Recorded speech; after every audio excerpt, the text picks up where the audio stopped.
Kia ora team, Andy here, GM Safety and Environmental Risk for Rupehi Alpine Lifts.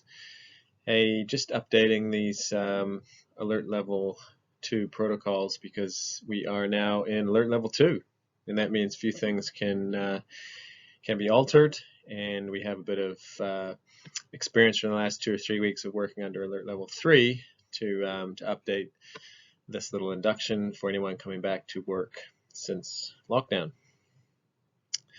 If there's any questions, talk to your manager or get in touch with me directly. Here we go. So our collective goal at Rupehi Alpine Lifts is to obviously have fun and operate a ski area or two on Rupehi, but also a good day looks like people getting home at the end of each day safe and sound after working to a common goal. So in that theme, we want people to stop, think, and plan where they need to, speak up, have fun, and specifically because of the COVID-19 issue we're dealing with right now as a country and a globe, RAL is dedicated to helping play our part in stopping the spread. That'll be better for everyone. Make sure we've got each other's safety in our hands, and we do that day to day anyway, as a matter of course, and making sure that we work together towards that common goal, specifically around COVID-19. Our commitment to safe work hasn't changed. It's about the people, the place, the processes, communicating well, focusing on continual improvement, so making sure that tomorrow's better than today, debriefing things, learning teams, and we'll also need to make sure that contractors and other companies we work with have an appropriate COVID-19 plan, and that our plans mesh together nicely, just with in line with normal contractor management processes, really. Our plan, have sent that out. By now you will have already linked into our Google form and submitted or be in the process of submitting your health declaration information. Our plan can be found via a link on that same Google form, but if you have problems finding that, then reach out, and I'm happy to share it. It's not secret at all, and it's what this whole presentation is based on. As I've said there, it's broadly based on the construction industry, but we've adapted it to our environment, and it's live. This is version 2 already. All these decisions have been made on risk-based assumptions, and so I've updated the risk assessment as well to make sure that we're really refining the focus of the risk assessment and this whole presentation purely on the COVID-19 elements. We don't want to replicate anything that's already in place for the company. So this little induction presentation does not replace a normal company induction. And if you're a contractor watching this, obviously you'll have all your own processes that you need to follow whilst you're at work. And so really we're just focusing this presentation on the new controls based around COVID-19. Risk assessments are always a really key part of making good decisions in a hazardous environment like Rupehi, where we work. And the theme of keeping it simple is as important as ever now. So the general precautions we need everyone to, I guess, be familiar with, and you will be by now, having just been through the whole COVID-19 lockdown processes. We need everyone to look after their own health first and foremost. So that means coughing and sneezing into your elbow, covering your mouth properly, washing your hands regularly, avoiding close contact with anyone who's unwell. Fundamentally, don't come to work if you are unwell. Minimize how much you touch your face, etc. And to that end, the personal health guidelines, which the Ministry of Health and the construction industry have created, are pretty useful, I think. And essentially, if you're feeling unwell, don't come to work. And there's a bit of a flow chart there on the screen for you to work through. That's also included in the protocols and easily found on web online. Excuse me. So before you arrive, you're going through this process already. So you're watching this video, you're going through your health declaration and confirming that you're not at all ill or have been in contact with anyone who has. You'll sign in through Zero Harm Farm, and if you haven't done that before, there's a link on the presentation as well. On the health declaration form. That's a really easy process. It's free to join. You register once, and then you induct into each work site. And we're not the only work sites that are on the website, but we have several that are specific to Ruapehu: RAL Tura, RAL Whakapapa, RAL Snow HQ in Taupo, and RAL Snow Depot Oakuni. So depending on which site you're going to, you'll have to log into each and every one based on whether you're arriving there or not. So if you go to Tura, you need to sign into Tura. If you work at Taupo, you need to sign into the Taupo office and out again each time you leave. And that's part of our contact tracing obligations that we're fulfilling for the overall health emergency, should we need to get into contact with anyone that was at work at a certain time. And lastly, we need to know that you're healthy. So again, go back to the personal health guidelines, ask yourself whether you're fit and ready to come to work, or if you've got any risk factors that might be there from your bubble or your associations with other people. Within Zero Harm Farm, you'll when you go through the induction, there is a specific hazard related to COVID-19 and some rules or controls that should link up more or less with what we're talking about here. And you just need to acknowledge that you agree to work to those guidelines, and then you can move on. In terms of transport, so getting to the site, if you're an RAL staff member, then this pertains more to you. As contractors coming to site, your company, your PCBU will have rules around what sort of transport arrangements you have. In general, it will be very similar to this, is that we need to manage any common touch points. Make sure you're clean and hygienic when you hop in. There should be some hand sanitizer available in the vehicle to be able to clean your hands straight away. Keep your distance between each other about at least 1 meter. And if that means people have to sit in the back or diagonally, then so be it. Make sure there's good airflow through the vehicle with windows or venting. And then ensure that the vehicles are cleaned once they've been used and are going to be used before they get used by someone else. Again, this is a contractor situation. Your company will have rules around when they need you to clean your vehicle. For RL, excuse me, it's after the use, but before someone else uses it. And there is cleaning, there's a cleaning checklist at the back end of this, and we've put them up around the workplace as well so that they're easy to refer to. It's not rocket science, but it gives you a good reminder just to check that you've done all the common high touch areas in the vehicle or whatever it is you're cleaning.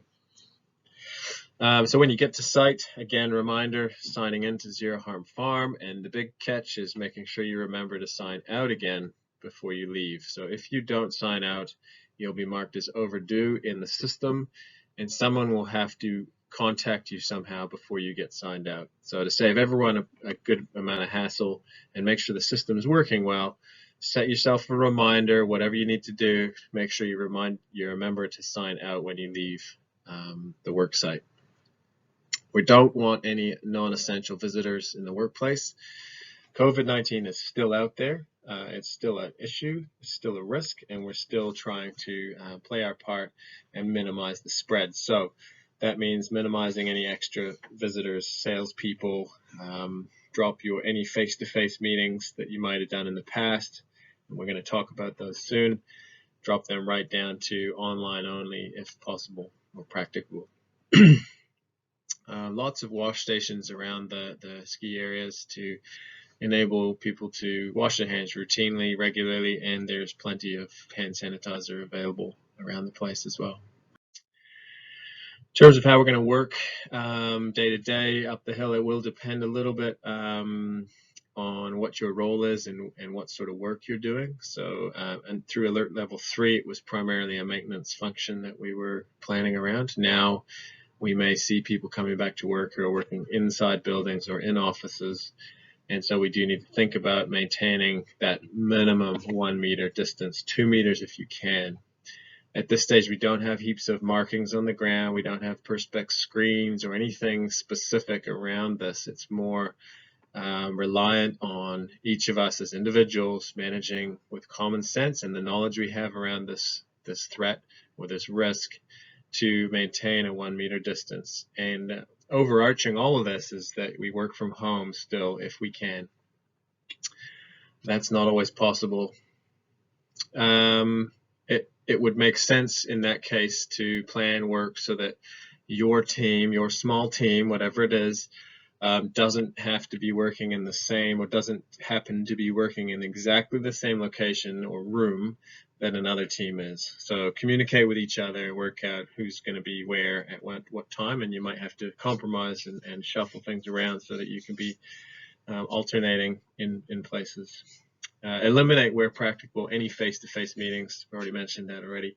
Bring your own food and drink. There will be no cafes, and we don't want anyone cooking their food at work. So bring your food. If it needs to be heated in the microwave quickly, that's fine.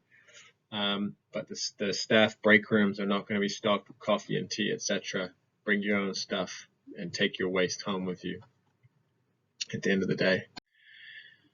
Cleaning, as you will have probably picked up, the amount of cleaning that we need to do around the place. This is quite an important part of the defense system for COVID-19, and it's going to get more and more important as we start to get ready to open up to customers as well. So it's important that we all play our part in this task.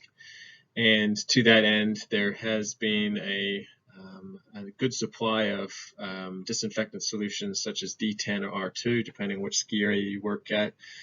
Cleaner, basically, it's a cleaning spray available with gloves as well, and clean cloths to be able to wipe down areas after use or before or after you start work for the day, depending on how you've planned it. Essentially, you want to know that each building that's being used for the day is getting cleaned daily. And in some areas, it will require more common cleaning than that, more frequent. Again, if you've got questions about what's specific for your site, what is the cleaning plan for your team and your workplace or your business unit, connect in with your team leader or head of department or manager to understand exactly what it is that you guys need to be doing. And there is a checklist at the end of this document that you can refer to. I've mentioned site visitors a couple times now, but essentially we're still not wanting any non-critical visitors to come to site. The national park is open again, so the gates on the road are open, so you will expect to see tourists, travelers, other people walking through our workplace, and we just want to make sure we maintain at least 2 meter physical distancing from those people. And if someone does interact with visitors, it would be good to try and minimize how many of our staff are dealing with those people. It's going to be tricky in that sense. In terms of deliveries, that's another risk area where items that have been ordered and delivered from some other place potentially could be infected with COVID-19, so we need to make sure we deal with them properly when they arrive. In the past, that's been managed through probably one person managing the intake, but I can imagine that as we go into alert level 2, there will be a lot more deliveries starting to arrive, and we do need to make sure we've got a good system on hand, easy and ready to disinfect boxes and delivery parcels when they arrive, such that when they're unpacked, we're ready to use them. Again, courier drivers will be another common spreading point because they're moving through all these various businesses all over the whole lockdown period. And we need to try and maintain a 2 meter physical distancing from them. At the end of the day, when you're heading home, again, little reminder, make sure you sign out a Zero Harm Farm before you leave the site or once you've left the site. Wash your hands, use hand sanitizer before leaving, and then refer to the transport checklist that you use to get to work. As you go back home, and refer to that. And I think when you're returning to your home base, wherever that is, it's important to really think about stopping the transmission of what's contaminated you at work, stop that from getting into your household. And so obviously cleaning your hands, maybe removing shoes, cleaning your clothes, or having your work clothes put somewhere separate. Have a shower and wash your phone, your device, anything like that that's gone to work with you. Give it a disinfect. Keys, anything like that that would then potentially spread into your household if you didn't clean it.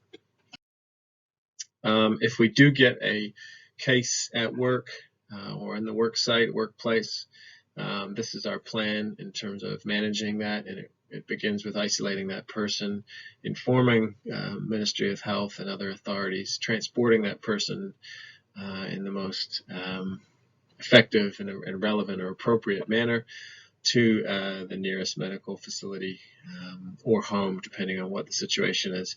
We then need to go into a big thorough clean process. We'll need to do some contact tracing, which is why the Zero Harm Farm log in, log out process is so important, and everyone does. And we'll then have to wait for sign off from an authority to open the business up again. So you can see it's quite disruptive if we get that at work. However, we need to plan around that, but obviously prevention is our best bet. So it's really important that we all do play our part. And that wraps it up. Really stay safe, have fun, look after each other, report any issues or concerns to your manager or to me, myself, or to Peter Woodhead at Tutor. Provide feedback. These aren't perfect protocols. This is our second cut at it. It's definitely not perfect, and it isn't the end of the story. So in terms of how it looks and feels and what happens on the ground in your department or in your work site, it's going to take some thinking and some working through, and I would love to hear about how it's gone and whether that's it's practicable or not, and if there's ways we can make it better, keen to hear. That's it for me. Cheers, team.